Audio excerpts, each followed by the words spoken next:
welcome to our Regional A-Talk number 8. I am personally really excited for this one. I know this is going to be awesome. I've been through like a couple of the dry runs and it's going to be a great conversation. Please join me in welcoming Alexander Tichy. And today, the topic for today is building a successful multinational upon your personal network. Of course, before we go into the A-Talk itself, I'd like to again warmly welcome everyone. In specific, I'd like to welcome Prayog. So of course, we're part of AIESEC Alumni and we're doing this as part of AIESEC Alumni Asia Pacific. But Prayog is part of AIESEC, so I'd like to invite Prayog from the AIESEC community to say a couple of words. Hello everyone, welcome to the A-Talk. My name is Prayog. I am a current AIESECer who is a regional manager for AIESEC in Asia Pacific. And I think it's important for AIESEC as a current AIESEC organization to learn and draw wisdom and inspiration from the alumni community. So we are really happy. My colleagues are here as well, Fatima Zahra and Sumeda from the regional office team. We are really happy for this collaboration, and we also look forward for further collaborations with AIESEC Alumni Asia Pacific, which we have planned. Happy to be here. Pleasure to be here. Back to you, Gaurav. Awesome. Thank you, Prayog, and welcome to you and your AIESEC team and the AIESECers that are there as well, and all the AIESEC alumni too. Moving on. So of course we have expectations, very simple expectations, like always. Be engaged and participate enthusiastically. Keep your camera on as much as possible. I can see a lot of cameras on, which is really good. Of course, mute yourself when you're not talking and unmute yourself when you want to speak. And definitely, this is like the biggest expectation I have from all of you. Keep this a conversation. Ask questions when you feel free. So if you feel like you want to stop Alex and you want to like probe more into his personal life or professional life, please feel free to do that. And I'm sure he's going to welcome it with open arms. Agenda for today, we had the welcome and introduction. Then we'll go into Alex's presentation. We'll have a little bit of a feedback for all of you to give feedback to us, and we'll go into the Q&A space. But before I hand it over to Alex, I'd like to quickly tell you guys a little bit about him. I'll give you like a little rundown about who he is, and then I'll tell you a little bit about my personal experience as well. So Alex was a part of AIESEC. He joined AIESEC in Vienna at the Business University in '91.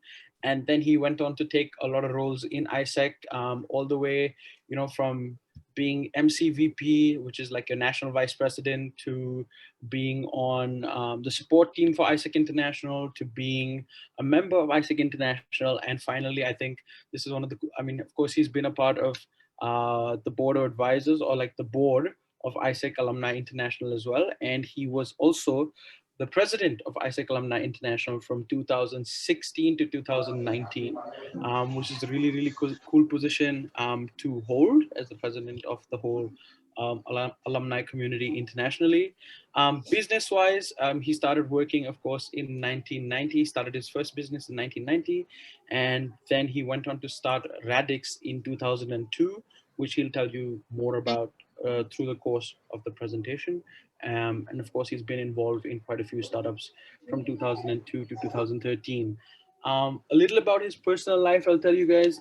He's a soccer lover, which is great. I'm a soccer lover too. A football lover, for people who like to call it football. I like to call it football. Football lover.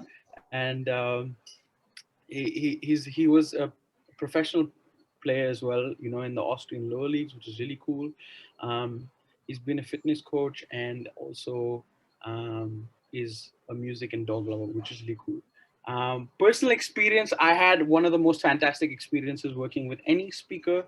Alex definitely tops that list. He's very efficient. I'll tell all of you that. He is super engaging. He will engage you right away with whatever he says and however he says it. But I think I'm not going to ramble more about Alex. I'll let Alex take over and let you guys have a hint of who he is. Alex, over to you. Okay, thank you so much, Gaurav. And from myself down here in Vienna, Austria, a very good day to everybody of you. It is about lunchtime here, but as we have participants from all over the globe, So I'm wishing to all of you a very good day. Just to add on what Gaurav said on the presentation, when you want to engage, please feel free, use the chat box. People are monitoring the chat box. You can unmute yourself, or you can simply digitally raise your hand, whatever you feel comfortable for. For me, it's perfectly fine. For those of you who know Clubhouse or who are using Clubhouse, which is more or less podcast style, interactive podcast style, for me, the most important thing is that we engage with each other, that we listen carefully, and the slides we're gonna share are mainly just a red line through it. How we've been building the deck was on the big why questions. So we're starting off with a little bit of who, but then before I go into the what and how, I'm actually speaking about the why and the what for, because to really talking about causalities and finalities is for me the core of everything, and then we think how to translate it into action. So we can go to the next slides actually, and as Gaurav already has said, yeah, I'm the managing director of the RADIX Group. I've been the past PAI, and on the next slide you're gonna see a little bit a glimpse on myself. So I was born in Vienna on the 21st of July back in 1972. I've got a major in personal management. Anything and everything I believe in is people, is HR as the most important resource of anything. So ideas, products, services, all are null and void if you don't have the right people. And I actually got fostered in this idea when I was in the middle of the 90s in the MC. And we had the board of advisors we were reporting to, and there was a senior partner of one of the largest global consulting companies. And some people from our side were already looking for a job. So he was asking, okay, guys, what have you studied? Did you study something proper? And we were asking, what do you mean with proper? And he said, well, you know, something I can use like finance or controlling or so. And we said, well, there is a couple of people that have studied differently, like HR or marketing or some sales activities. And he said, okay, so primarily I'm looking for the people with a proper major, then I know what I get when I buy it. And all of the other ones who didn't study something properly, I put them in HR because there they can't do any harm. And I had to disagree heavily. And I was, back then I was about 25 and he was pretty senior, and we had a quite enthusiastic discussion, let's call it like that, in the board of advisors, because I think the HR and personal development department of a corporation is the core, the heart, and the soul, and everything else is bones, flesh, and brains. That's very fine, but without your heart and soul, there is no way you're gonna succeed. So this is where I'm coming from, and this is as well how I try to build the corporate cultures and as well the cultures around my network. I founded the first business in 1991, and actually what it started off was a market research quantitative tool called mystery shopping. Why do I highlight it? Because in the beginning of the 90s, it was not a highly used tool, and it was not officially communicated, because when the management said, you know, we want to check on the performance of our employees, people were kind of really worried how the staff will take this, whether they feel that there are spies amongst them. So it was really delicate, but we already understood at that time that it completely depends on how you use the program, meaning what you do with the results. And that shows as well already the style of leadership, whether you're an intimidator or not. If you use results as an outcome only for punishment or for firing people, then you create that kind of culture. But if you use results to develop your potential, your HR, then people will love it and will look forward for the next program. And this is actually as well how we build the focus with the clients. And frankly speaking, we are not at all on agreeing on any project. So first of all, we think and we go then into the what for section. I will highlight on that as well. We first of all check, can we do it? Can we do this project? If we can't do it, we try to identify what is the gap and can we bridge this gap? Can we learn as an organization? Then we check, is it ethically, morally correct business? If it's not, we turn it down, we don't take it. Then we say, is it fun? And is it providing added value? And if so, fine, we go for it. And finally, we're speaking about pricing and budgeting. And I really want to highlight it because the most people we are together working on the same segments, on the same markets, they put always budgeting and pricing first. And then they might end up with situations where they say, well, actually, I don't like the project. And actually, we don't really know how to deliver. So that's why we turn this process up, down. And we first talk about the why, what for, and then we speak about the how. On the AIESEC side, in addition to what Gaurav already mentioned, true, I got to know AIESEC in the 1990 when I started my business studies. And actually at that time, the team in Vienna was running a stock exchange simulation, which was called Bull and Bear. And we participated there. And I was participating at the first weekly member meetings on a Wednesday.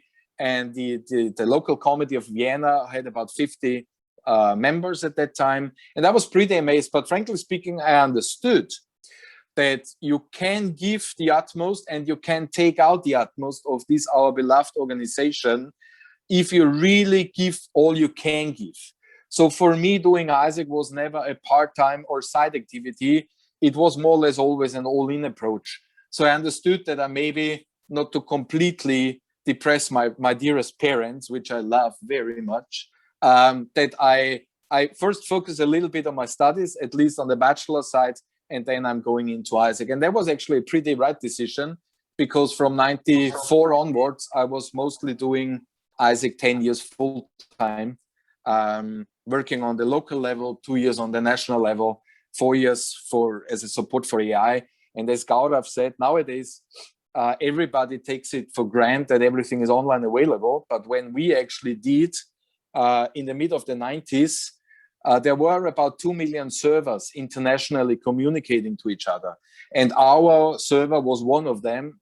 The hardware was sponsored by Hewlett-Packard. The databases were sponsored by Oracle. And we were running Exchange online, with a system inside one. So we had green forms and pink forms. We had Target. We had Target 96 that was based on MS Access, exchanging floppy disks. And then in the mid of the 90s, we brought it online. And it was actually, it was a milestone, I would say, but don't expect that everything went very smooth at the beginning. So if I take a look what kind of platform we have now, POP and all the other platforms, it started in the middle of the 90s. So I can very much relate to the challenges we're maybe still seeing nowadays. You see one of my credos at the bottom line: I love music, nature, and sports. And I believe that love and positive vibes can literally beat everything. So on the next side, when we talk about the why, actually there is written the boss dilemma. What do I mean with that? I had 2 big consulting contracts during my first part of my studies. On international level, I was working with Siemens and I was working with Alcatel. I was based in Riga, Latvia, and in Moscow, Russia, and in Helsinki, Finland. And I had awesome direct people I was reporting to. Most of them were alumni. And already at that time, and that relates a little bit already to the core topic of this session, already at that time I was amazed on the network this beloved global movement is having, and on how positive people are meeting each other. So ice-breaking is not an issue when you know this is an alumnus or an alumna and you are a youth AIESECer. Then you immediately focus, what are you doing? Are you in exchange? Have you been president? To which international seminars have you been? Wow, have you been on exchange? Blah, blah, blah, blah. So you're immediately on spot, and then everything that comes is second. And what is this kind of glue? The kind of glue is that we share the same global vision. Already at that time, we have core values we sign to. And most important, we have the basement on which you build everything, which is trust. And still nowadays, trust is the key game changer when AIESEC people are cooperating with each other, because they don't have to do some piloting things to sort out, is this person loyal, is this person faithful, is this person constructive. As soon as you sign up to our core values, and as soon as you're a performative role model, you can build on this trust base. And it takes a lot to be proven the other. That's at least my experience of the last almost 30 years working together with people. And what this boss dilemma addresses is, in the big corporations, I couple of times found out that yes, you did your job right, and then you have been reporting in the line. And in any kind of reporting, there has been someone that was really, by his moral, ethical attitudes or by his or her character, not okay. So there was always a kind of challenging situation that I, as a young student, as a young guy with a consulting contract, was kind of going into an argument with 50-plus-year-old managers. And as you can imagine, that didn't turn out too well, you know? So I more or less had sometimes the chance of agreeing to what I was not morally agreeing to, or just leaving and doing something different. And I was asking myself, before we go to the second slide, then Gaurav, I was asking myself on that part, what can I do to escape this? And the answer is easy and simple. You have to be your own boss. You have to work as an entrepreneur. At that time, we had focus areas, and the focus areas, one of them was entrepreneurship and corporate social responsibility. So I thought, let's run my own business. You still have a boss, of course, and the boss is your customer. But one of the aims I'm having in every project with every customer, I'm aiming not to see people as customer or as client. I want to convert them into fans. What is the difference between a customer and a fan? A fan is very convinced of what you do and of how you do it. And the fan is even advertising for you. You don't have to prove yourself with every project. A customer more or less just sees it as a deal, value for money, but a fan is really, as the word says already, fond of your way how you do things. And when you find out that with a potential client or customer, you're not on the same base, then you just don't do it. We have to have the guts to say no, if we can, of course, afford to do so. And one of my aims is being in the situation where I can afford to say no. So the next question, why part 2, is saying creating jobs. And these have been my 2 most important key drivers, the boss dilemma and creating jobs. Creating jobs is actually relating to the second half and the last months of my studies. And on the local board and as well on the national board, we were delivering loads of trainings. And as I had my major in personal management, people were kind of asking me, you know, you talk so much to corporates on the MC level, you're in charge of the external relations. What shall we do, Alex? How shall we behave in an interview? When we have to overcome the first line of recruitment, how shall we change? What kind of role shall we play that people like us? And I always told people, be authentic. The most important thing is being authentic. And if there is no match with your potential employer or with this potential project, then there is no match. We have to accept it. And we have to try, and we have to try. But the most important thing for me is I can advise you, be authentic. People will find out when you play a fake role, when you play something they'd like to hear, it will not turn out as a win-win. One of the 2 stakeholders will lose. And in the worst situation, it's a lose-lose you'll find yourself in. And people said, yeah, but, you know, we need to get a job. And people were so pretty nervous about engagements. And I thought, well, listen, Alex, frankly speaking, you discovered this boss dilemma. And on the second side, you see all your friends running for jobs. Maybe the idea would not to consume jobs, but maybe the idea would be to create jobs. And that was then in my brain the perfect match. So I wanted to be an entrepreneur. And second of all, I didn't want to consume a job. I wanted to create jobs. So that was giving me the answer on why I'm doing for. On the next slide, you will change from causality to finality. What for? Why? What for? What do we want to reach and what do we want to do? How do we want to turn our ideas into action? And as well, here I found a clear answer: morally and ethically correct business. I'll give you an example.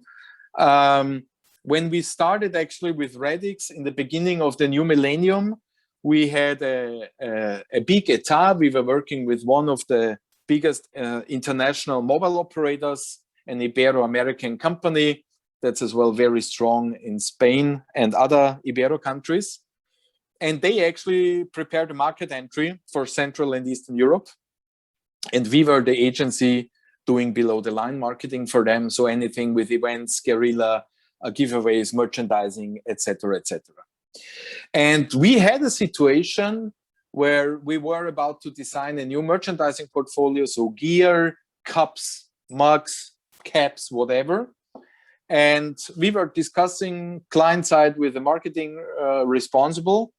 And we were preparing 3 different offers. In terms of quality, they were pretty much comparable. In terms of pricing, they were not. There was 3 different countries, and there was one country that was very cheap in production, and there was another country that was pretty expensive, and there was another country that was in the middle. And immediately the marketing director said, okay, we go for the biggest one, and that's the deal. And we said, listen, we'd like to advise differently, because for the cheapest one, we cannot necessarily guarantee that there is no child labor included. We are speaking about chemicals, we're speaking about gear, and we would like to have it clean.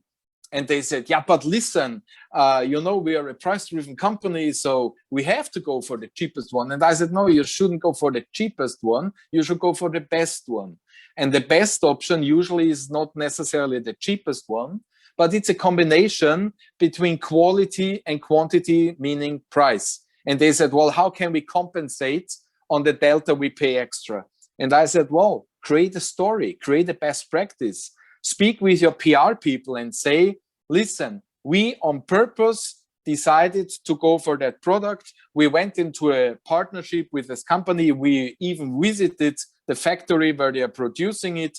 And they actually made a very nice CSR story, and PR could put it on their different channels. At that time, social media wasn't existing. So they were using print and billboards and radio for it. But it turned out that the return on investment for paying this extra price was paying off a couple of times. And frankly speaking, I felt it as our responsibility to convince the client that time that we are not necessarily only going for the cheapest provider, but we go for the ethically, morally correct producer based on the facts we can judge. And they bought it. And this is what I do see. We have so many decisions on a daily basis when we wake up, when we go, already deciding what means of transportation are we taking? How are we behaving in the public sector? Is courage part of our DNA? Or are we trying to close our eyes and say, let's just please reach our destination. I don't want to take a look to the left. I don't want to take a look to the right. And I think this is one of the cores of quality of our beloved global movements, that we go this extra mile, we walk the talk. AI just yesterday on Instagram shared some slides, and the first line is, Isec walks the talk. And it would be really important that we inhale it, that we understand what that means to my reality, and how can I convert that into action. And there are so many people saying, Alex, you run your company and you have been president and blah, blah, blah. I said, no, it's not about me. It's only about the mechanism. It's about the potential that you have, as well as being part of this organization, that you have been gifted, that you could join, that you could cherish, that you have been gifted, that you're doing good. And everybody who is here on this call is doing good, because otherwise we wouldn't be on the call, we wouldn't be enabled. So it is somehow your morally and ethically duty to give back to our social environment and to reflect on a daily basis what we are doing. And it's not necessarily always the big decisions. No, we don't have to go to the plenary in the United Nations and in New York and have a keynote speech, and only then we have an impact. No, that's not true. Every single one in his or her community is having an impact. When there is Corona as a topic and there is people who say it's all fake news, it's all lies, and the sister of my wife, she's working on an intense care unit. It is our job to challenge people and say, why do you think so? Where is your fear coming from? Let me go into a discussion, and as well here, it's with empathy, it's with positive attitude, it's with love, but never with aggression, never with fighting. You know, you will not convince people when you attack them. You will convince people when you listen to them, when you understand where they're coming from. And most probably it's fear. And we will only understand the behavior when we understand their attitude. And with that, we can go to the next and talk a little bit about the what. And I'll really only have a glimpse on those slides, because I promised and said as well to David and Gaurav that one of my no-goals is this will not be an advertisement campaign about my company or about myself. This is not in focus. In focus is the organization and the potential that is within the organization. So how did I decide to turn that into action? Using communication consultancy as an umbrella. And on the next slide, we are going on the claim of our corporation. The claim is connecting people, brands, and media successfully because we can. And how we connect it is shown on the next slide, which is the units we are working. The RADIX Group is divided in 3 business units. One is doing research and consulting, one is doing PR, one is doing advertising and digital. And ideally, we are using the full product cycle of the organization. That means we take the data, we analyze the data, and we turn it into communication affairs for the client. This is, I give a glimpse on the next slide. I'm giving a glimpse on one of the units, which is the market research unit, so that you can get a little bit of feel how that is, what that is based. So the focus of the market research is the point of sale, both offline and online. We are having mostly 2 big hubs, like the headquarters in Vienna, the big second hub in Moscow. We're working on 11 countries in Central Europe and CIS countries. And international certification is very important to us. That's why I've just highlighted it here. There's 2 quality standards, which is ESOMAR, and the other one we have been for the last 6 years, and it has been established elite member of one of the market research associations in Europe. The path to success on the next slide is what I tried already to highlight a little bit with the units we're working in. So first we measure, second we analyze, and then we consult and implement. And in our ideal way, we make as well the departments of the client talk to each other. When we talk about measurement and market research, we are usually in marketing intelligence. But when we analyze already with marketing and sales. And when we consult and implement, we mostly find that we have to work with people. The pricing is cool, the product is cool, the service is cool, the atmosphere is cool, the colors are cool, all the music on the point of sale is cool. But what is not cool is when the employees are somehow engaging and interacting with the clientele. So we end up working with people, and that bridges back the gap to where I started from. For me, the most important resource is the human being. And if you manage to work with people and have a positive impact on their attitude, their behavior will follow. For me, the job is not to punish or to praise behavior. For me, the job is to understand the attitude and where people are coming from. Okay, good. And then we are at the core, and from my side, we are then almost done. We're speaking about the how on the next slide, Gaurav. And the how on the next slide is what we understand as LLC. It's our lifelong connections. And within these lifelong connections, both AIESEC, Youth AIESEC and AIESEC Alumni are the two key stakeholders. And you know, when you spend some time in the organization, then you nowadays speaking about physical moving is not easy, but we within the alumni community, we know when we relate, when we say we go to international conferences, we've been to exchange, we have been reintegrated into our social environment, and you have a lot of touch points. You meet loads of friends, and even if you're in this AIESEC bubble, you'll not necessarily fall in love with everybody, but at least you respect everybody. And there is a bunch of people you literally fall in love to. And I can advise a book by the philosopher Erich Fromm, spelled F-R-O-M-M, which is called The Art of Loving. And in this book, Erich Fromm is explaining the concept of love, that we are not only talking about the love in the relationship, but that there is different ways of love. Love to your parents, love to your brothers and sisters, love to your partner, and love to what you do. And it's so important to understand that within our organization, the core about what we do is trust and the concept of love. And I very much agree to the comment, just love yourself. This as well counts for leadership. Before you dare to go out to the world and lead others, you have to be able to lead yourself. Before you go out and try to embrace and love others, you have to understand how to love yourself. You shouldn't be getting energy from all the external stakeholders, because if you're dependent on that, you are what the word says. You're dependent on receiving this energy. You should rather rest in your sides, love yourself, be a strong, charged battery accu, and then you're ready to go out, and then you're ready to share good vibes and to really give. And of course life is about taking, but I understood that life is a lot more about giving. And people sometimes have the feeling, you know, but when we are within AIESEC and then we're looking for a job, am I abusing the systems? No, you're not. You're giving your time, your passion, your heart, blood, and you're watching for opportunities. And what could there be nicer than getting a job offer within our network?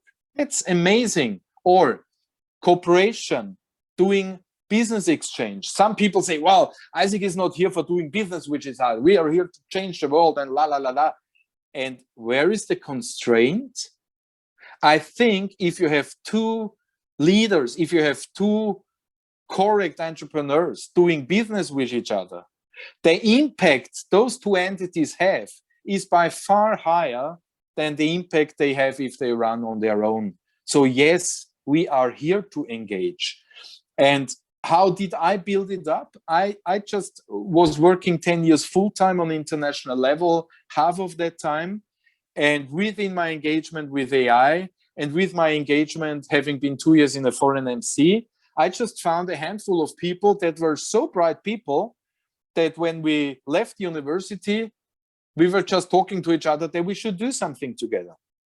And I was just saying, listen, I'm having this idea about data taking, analyzing, and then working with people. So training and communication. Don't you think that would be relevant in your country as well?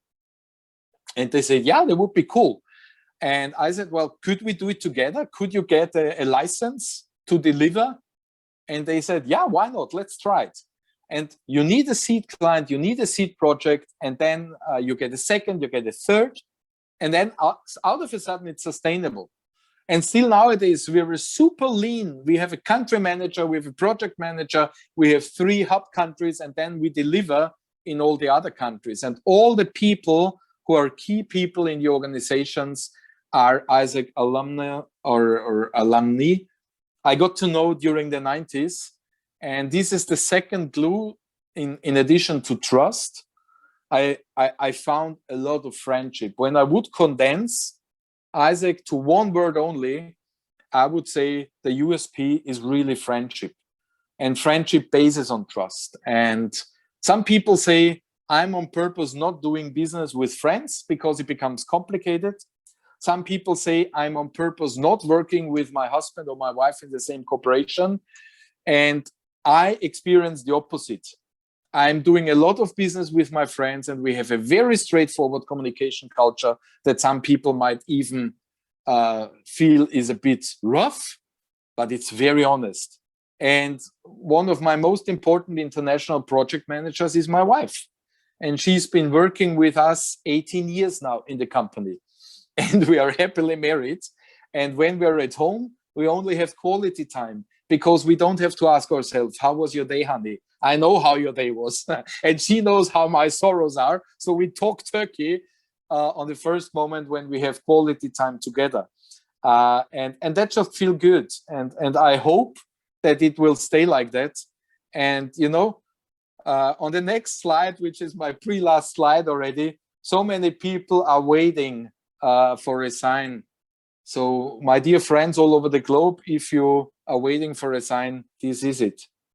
Thank you so much for listening to me, and I'm all yours for comments, questions, or whatever I might do. Back to you, Gaurav. Awesome. Thank you so much, Alex. I actually myself have a couple of questions, but I will save them for the Q&A space. Before we go into any, I guess like Q&A or like, you know, talking to you more, I would like to just share like the feedback form with everyone, because this has been awesome according to me, but I think that everyone should have a chance to give feedback. So please log on to bit.ly/AAAP,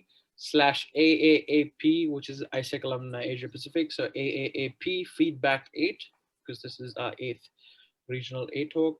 So please get onto this link and give feedback if you can. It would be really, really helpful for us going forward, for the team as well.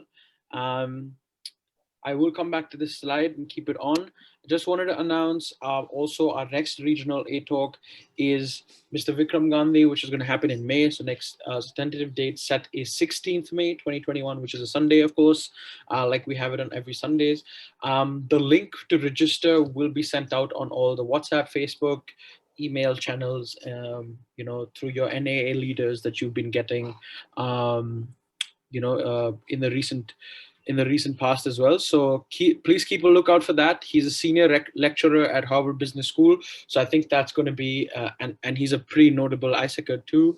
So I think that's going to be a very, very cool alumni talk for everyone to attend. Again, if you did miss out the link for the feedback, this is the link for the feedback, bit.ly/AAAP Feedback 8. And it has been pasted in the chat as well. Awesome, so thanks a lot for that. Okay, it has been pasted in the chat as well. Cool. I think before we move on to Alex's thing, we have something special that David wants to share. So I will pass it on to David, who's also, you know, a key member of the Regional A-Talks team, and he is, you know, mainly responsible for all the efforts for the alumni in the Asia Pacific region. Over to you, David. Thank you, Gaurav. So just a couple of seconds then. First of all, yes, the very fact that Alex has just presented here is a consequence of the fact that Alex and I are friends. Let's face it, that is absolutely it. I mean, that's it. And did I know that Alex would respond when I reached out to him? Hell yeah, of course I did. Alex did not hesitate. There was no way he wouldn't have been here. So for me, look, the speech was fantastic, and there were lots of insights. The reason why I'm taking just a couple of minutes now is to make another announcement as well before we come back to the Q&A. And this will resonate with Alex also. So apart from the Regional A-Talks, as many of you know, we have these monthly alumni nights. So I'd like you to just reserve a space for April the 24th, around 7 p.m. Melbourne time, for our next alumni night. And we're about to show you something. The guys on the team, or the people on the team, don't know this, but the working title for that alumni night is going to be Get Real or Get Out. Why? because as Alex knows, I'm not one to avoid being controversial. A little while ago, Alex and I were both in a conversation where someone asked whether or not Isec and the alumni had been and are fulfilling their potential. And a very well-known member of the alumni said, yes, of course. I totally disagree. I totally disagree. We're nowhere near fulfilling our potential. And on that note, can I pass to, I think it's Stefan, who's going to share with you a video that we've done as the first of a series of content that we're doing. So back to you, Stefan, then come back to me just briefly. Thank you.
Okay, thank you, everybody. So we're making a point here. There are a number of points in that, but first of all, thank you so much for Johan, who is the gentleman who put that all together for us, who is a member of the AP team.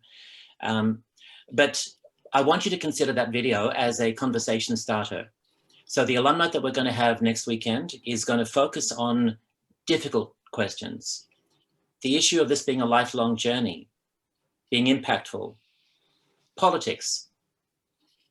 Is Isec and the alumni non-political? Should be. Should it be? Where do you draw the line?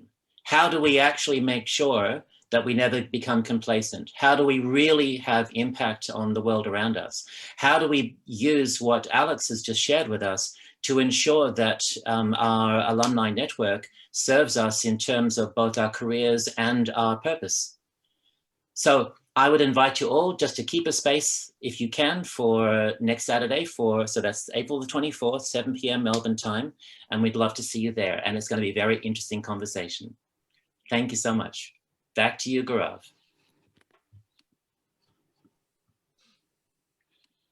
Awesome. Okay. Now that we have the feedback done, I would like to open it up to Q&A. So I'd open up the question if that's okay, Alex. Absolutely, shoot. Okay, awesome. So I think your main focus, or like a big part of your focus, was the people, right?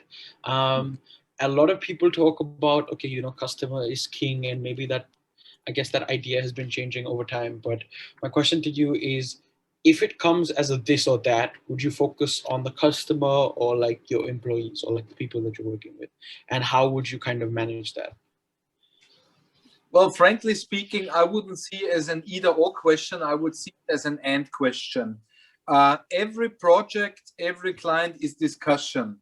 The way how we manage to channelize that discussion and not to have a fight with the client is easy and simple. We have two peers in our corporation. The one is the project manager and the other one is the account manager. The account manager is literally trying to make anything possible the customer wants. The project manager is always looking for the best of our corporation. And those two parties discuss. And what they are doing, they are sometimes really fighting, of course, under the value set. But by fighting internally, they do not turn this fight to the client. They do not ask the client why and how shall we manage. The client doesn't care why and how. That's our job. But we have to care that the client is getting the best service and we get the best situation to realize that, which is not necessarily about price, as I said, but mostly about quality. Can we deliver for the given budget, the given quality? And by having this internal discussion, you release the valve for the employees, because the employee has the feeling, I can make my word heard. I can share my frustration. I can share my concerns, and somebody is caring for that. And on the other side, the client has the feeling, if it's somehow doable, RADIX will do it. And we have it in the claim because we can. Yeah. Awesome. Awesome. Thank you. Anyone else with questions? Yes, please, Gaurav. Yes, David, please. Alex, just a particular question here. Leading on from what you were saying about friendships, how do you overcome the obstacle that friends have? And I mean, like here in this group here and the people who watch the recording, this is not a close-knit group of 4 or 5 people. Yes, we are a tribe, but it is a broader tribe. So for those friendships to count and have impact, how do you ensure that the folk in the tribe are happy to be vulnerable? Because it's only by being vulnerable and honest with each other and saying, for example, like I can't remember I think it was one of the folk in the group said before that she was missing the bubble, the AIESEC bubble, and we're missing these things, absolutely. But it's only when you actually say that someone can respond and do something about it. So this issue of vulnerability for me is a real key part of it. How would you suggest we address that? Even if it sounds tricky, for me, the answer is easy, and it helped me a lot. The thing, when you decide you open yourself, and by that you show vulnerability, you have to trust on the intention of the party you open towards. And the party can be a person, the party can be an organization, the party can be a board, the party can be an institution, but you have to trust on the positive intention. And for heaven's sake, within our organization, we have a set of values. We have a very clear vision, we have a very clear mission, and we know where we want to have impact in. For me, the most important sustainable development goal for me is number 4, quality education. Because I think the earlier you start, the easier you have it then. But we have to rely on that. And just to relate it, David, to the relationship between the two of us, I perfectly remember the first time David and I had a call. It was in Venlo on IPM in the Netherlands. And Peter Mandl, the president of Europe, was there together for planning with his team. And I was there with the AI team for planning, and we supported on IPM, worked together with AI. And we had a conference call, and David was speaking there from Asia and addressing the topics as well Asia Pacific has as a region towards the international umbrella. And frankly speaking, these were one of the most tough questions. And the toughest way, I had the feeling, okay, I really have to answer it. I cannot create some narrative that will shut down David. He's asking me, no, what is your vision for the next 5 years? And how will you make sure that you turn it into reality? How do you want to measure it?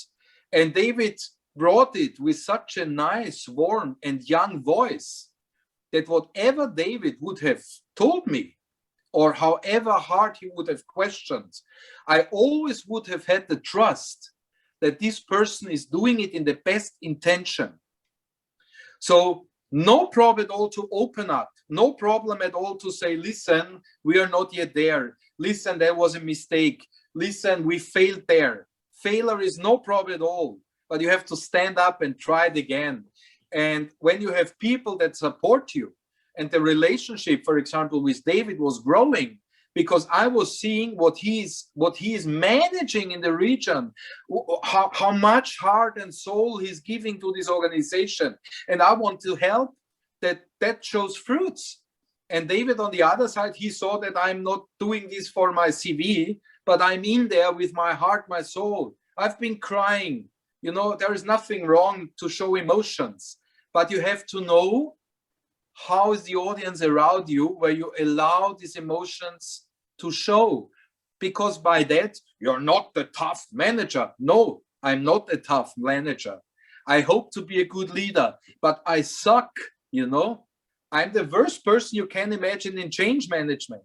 It drives me crazy when we get a new IT system in the company, you know, and 2 months later I love it. But don't think that working with me is always blue skies. But the important thing, and with that I hand it back to you guys, the important thing is the trust and is the intention. If you're not sure what is the intention behind the other party, you will not open up.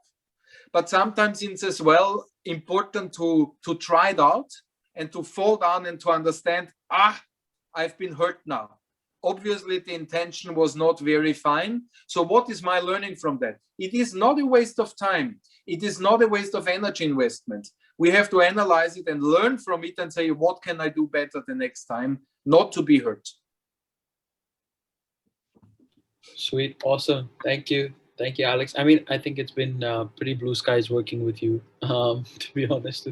But I think Stella had a question that she put maybe in the chat earlier about expanding network. Stella, if you want to ask your question, please go ahead. Thank you, Alex. Just a couple of tips on how would you suggest we keep the network so we sustain what we have already, and how do we expand it? Of course, forums like this are more than welcome. We try to connect with people, reconnect with people that we have seen maybe in person. Mm-hmm. How have you managed it in the last year? Like personal level, not only company. And then once they're friends, of course, you start building business with them as well. Stella, hi. Thank you very much for the question. As well here, a quick answer that I saw that can convert to success. And I relate it now to Isec. You know, the acronym Association Internationale des Étudiants en Sciences Économiques et Commerciales usually goes on students and on business. We changed that on international level and we opened up. We opened up to non-academic, we opened up to younger people, Youth Speak Forum, etc., etc. This was such a game changer because we were more inclusive, okay? And the same is valid for the alumni level. We should not see it as a knockout criteria if you have not been in the 80s, 90s millennium, in an LC, wherever on the globe. Important should be that you support our vision. Important should be that you're a moral, ethically correct leader. And then you're warm welcome, regardless whether it's Lions, Leos, Rotaries, JCI, whatever you call it. As soon as you add value to peace and fulfillment of humankind's potential, you're more than welcome to join our community and to support us. And if you now convert that onto your business, think about yourself, think about your character, your personalities, and then go out to the world and seek for people that accomplish that. And don't waste energy to convince, you know, this kind of evangelist. I have to find out with my guts feeling whether the party I'm contracting now is synchronizing with me. And dare to say no, because there is situations you will not catch everybody. And that is a little bit of exclusive approach. So being inclusive to people who are sharing the same DNA, but being exclusive to energy vampires, to people that want rather to destroy than to create, because most important is that you stay healthy, that you don't go down, because if you go down, you cannot anymore empower others. That will not work, okay? So look for alike, synergize, think exclusive, act inclusive to our DNA, and then it will grow by itself. I think Prayok raised his hand, Gaurav? Yes, that's correct. Prayok, over to you.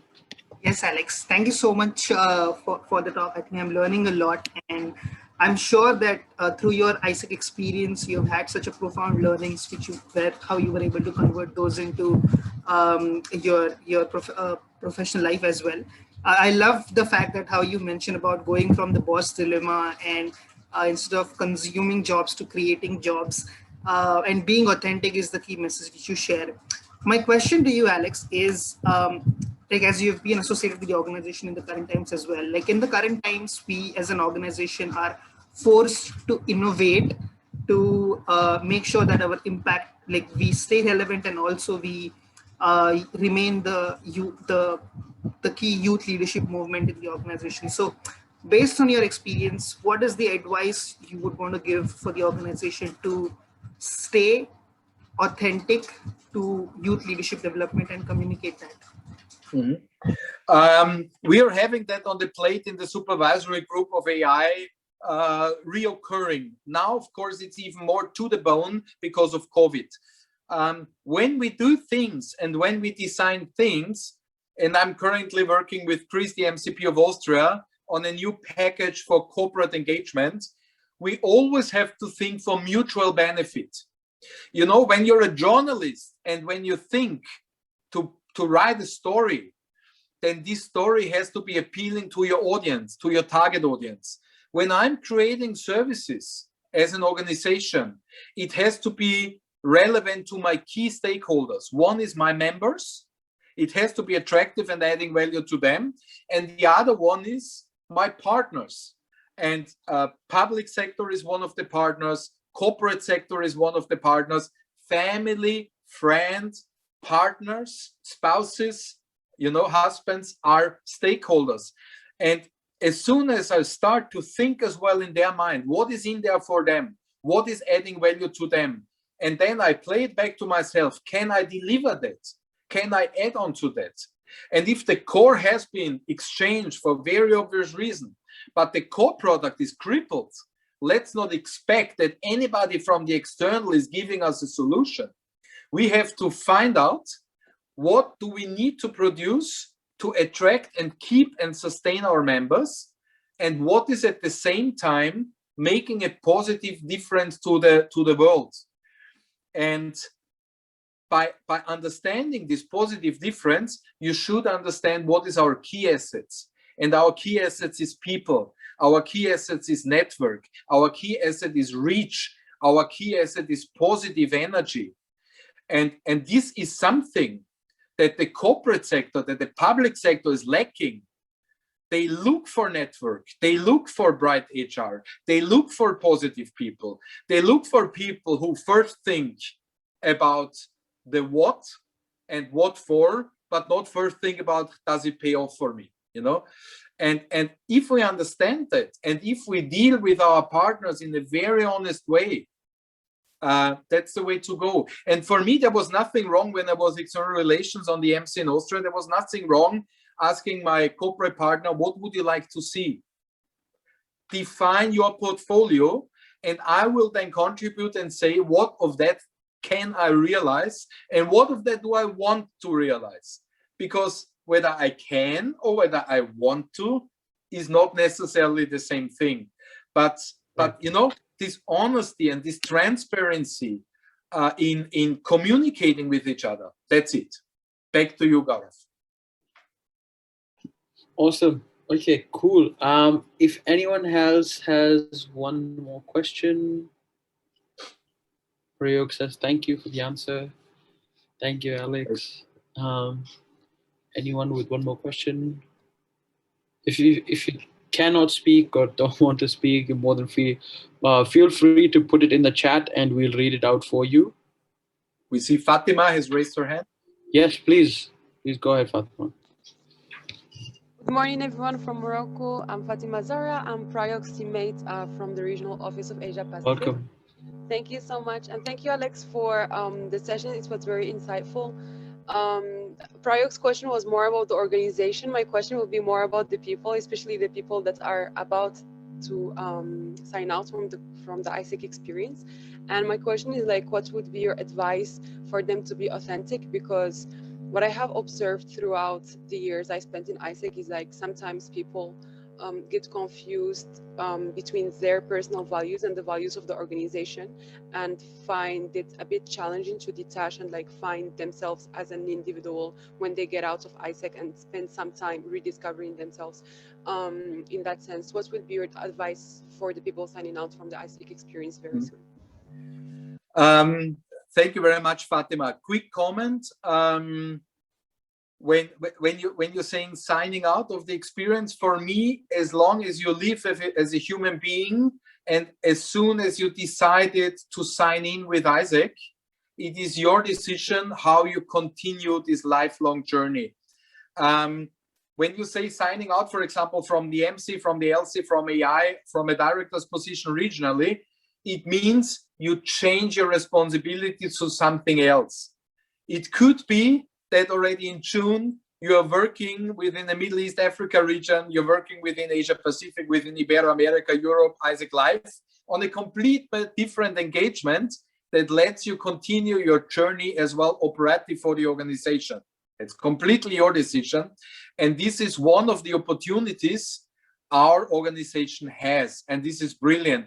So there is perfectly fine to say, I need now a break, I need 5 years break or whatsoever, but in heart and soul, you'll never leave the organization unless you decide to do so. So the portfolio for engagement is completely open to you. About the people and about how to find that out. Well, I have to say that in the recruitment talks, when you're running for a job, even the first line recruiters now are very much trained not only to go for the CV, not only to go for the grades, not only go for the curriculum activities. They really as well want to see challenging applicants. They want people who ask questions about the culture, ask questions about leadership, ask questions about SDGs. They want people who are asking, who are challenging, you know, not on a disrespectful way, not on an aggressive way. But for example, when you run a job with a multinational and you ask, okay, I'm interested in that and that service, how do you think your corporation could impact mostly to the sustainable development goals? And if so, which one would be the focus one in your organization? And hopefully the person is giving you an answer. And if not, you could say, you know, for me, clean water or zero hunger or quality education, for me, that's important. And I want to invest my time into your corporation and I want to see impact. That I do get payment. For me, that's for grant, you know, that's not the deal, but I want to see impact. So do you think that I'm the right person to fit your culture? And if you don't think so, please tell it, because then you save time and I save time. Of course, if you only have 2 talks, the chance is 50-50 that you survive. So that's why I say, go out, exposure, exposure, exposure, authenticity, authenticity, authenticity, and quality communication. Not just, you know, assessment center and blah, blah, blah, blah, plus, minus, minus, plus, plus, check balance out. No, this would not be my environment. Quality conversation, because don't forget the people on the other side. They have so many candidates. They are sometimes really happy when a fresh person is coming and you see the difference. When an AIESEC leader role model is applying for a job or when an average graduate or average person is applying for a job. Different questions, different mindsets, and different priorities. And I think that's good. That shall be a USP. Mm-hmm. That's so true. Very good question and answer. Yeah, I'm personally not like for a lot of small talk. Small talk is just something people do on a general basis, but I like having deep conversations and actually making meaningful memories out of it. You know, and you yeah. Just shortly, Gaurav, to give an Please. example of small talk, you know, you can surprise people, but you have to feel it, what is possible, you know. Sometimes when the recruiter is saying, okay, what's actually your biggest minus? What's your weak point? And you say honesty. And then they say, well, I don't think honesty is a weak point. And you answer, well, I don't care what you think. You see, it's always about feeling. I agree. It really needs to be authentic as well, like you mentioned before. I think that should be it for questions. Anyone else has one last burning question? I'll give you guys 10 seconds. If you do, just unmute yourself, start talking. Okay then. I think this will be it. Thank you everyone again for coming.